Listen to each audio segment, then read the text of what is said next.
Salam pagi, haleluya, puji Tuhan. Kita ketemu lagi dengan semangat.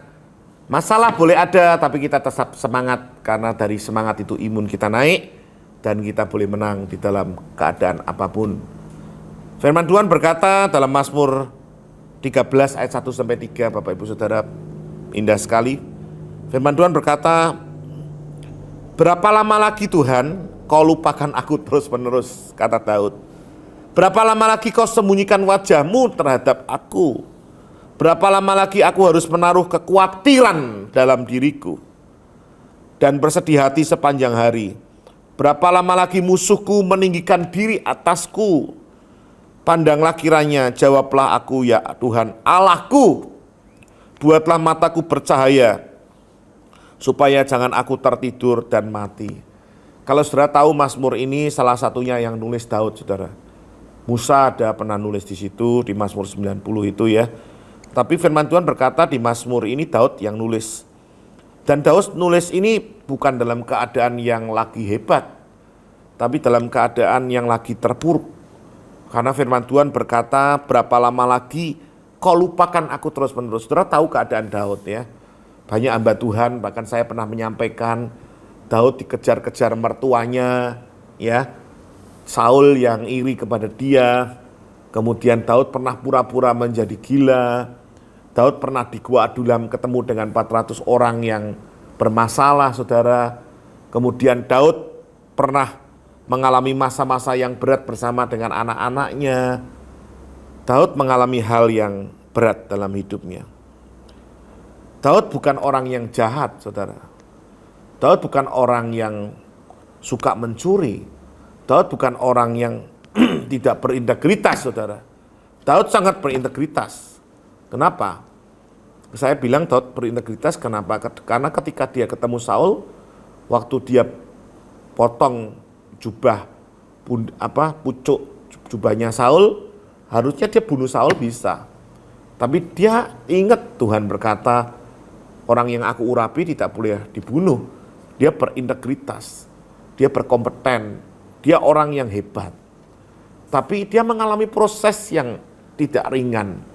Dan kalau saudara lihat ayat ini berarti dia masih mengalami proses yang belum selesai. Dia mengalami tekanan yang sangat berat di dalam hidupnya. Apa jenis-jenis tekanan yang dialami Daud? Tekanan rohani, saudara. Kegemilangan hidupnya, Daud bisa tidak merasakan pertolongan Tuhan di ayat tadi. Dia mengalami masalah rohani juga. Daud bukan orang yang hebat terus-menerus. Pernah saya sampaikan Daud biarpun dalam kondisi yang berat, dia tetap bersyukur kepada Tuhan. Ya, tetapi ada juga Daud pernah mengalami masalah-masalah rohani. Mungkin seperti kita, engkau hamba Tuhan, engkau pendeta, engkau mungkin pekerja gereja, engkau mungkin pelayan-pelayan Tuhan, mungkin engkau jemaat Tuhan, engkau mengalami masa-masa yang seperti ini, saudara. Keadaan yang sangat berat dalam keadaan rohani.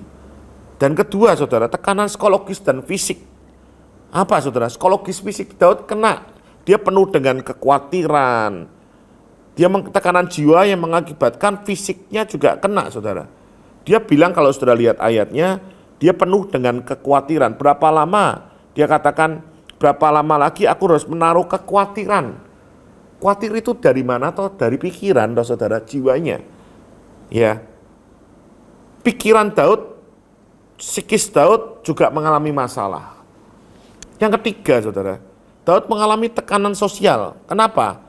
Berbagai ancaman orang-orang di sekitar, bahkan anak-anaknya, saudara tahu sendiri, mereka mencoba membunuh Daud.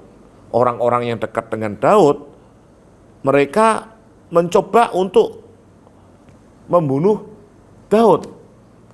Jadi Daud mengalami tekanan yang tidak ringan, bukan hanya rohani, tapi juga mengalami tekanan jiwa, psikis tadi, saudara, dan psikologis, kemudian tekanan fisik secara tubuh. Saudara bisa katakan hari ini, Pak, saya juga mengalami seperti yang Daud alami. Saya juga mengalami peristiwa yang berat seperti apa yang Daud alami. Apa yang harus saya lakukan, Pak? Bapak Ibu Saudara, bentuk-bentuk kemenangan Daud itu karena dia mengalami perubahan dalam hatinya. Yang pertama, Daud itu mengalami iman yang teguh pada Tuhan. Ketika dia menceritakan masalahnya pada Tuhan, Daud merasakan perbuatan baik. Saudara lihat setelah ayat itu, bersyukurlah pada Tuhan, bangunlah hai jiwaku. Dia selalu berkata, jiwaku bangun. Engkau mengalami masa yang berat, tapi bangun. Engkau harus terus mengutamakan Tuhan, bersyukur pada Tuhan. Dia mengalami perubahan. Kalau kita mau bertumbuh, kita harus berubah. Mindset kita berubah, cara hidup kita berubah, haus dan lapar akan Tuhan harus berubah, saudara. Kedua, Daud mengalami sukacita dalam Tuhan sehingga ia ingin bersorak-sorak. Berapa kali kita baca di kitab Mazmur, dia berkata, jiwaku bersorak-sorak bagi Tuhan. Bersorak-sorailah, bersorak-sorailah. Itu yang Daud katakan.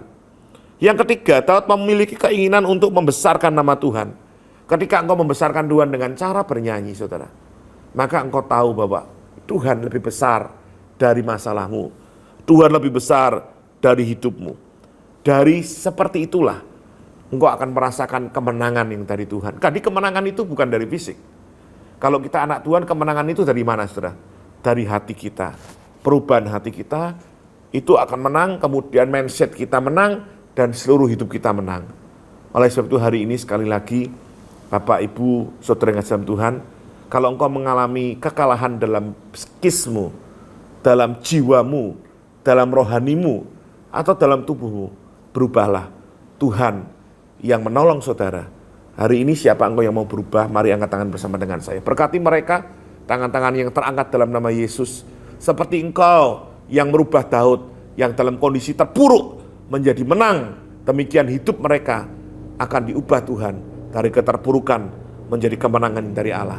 Terima kasih, engkau Immanuel, Allah yang menyertai hamba-hambamu ini. Di dalam nama Tuhan Yesus, kami berdoa dan mengucap syukur. Yang percaya berkata, amin.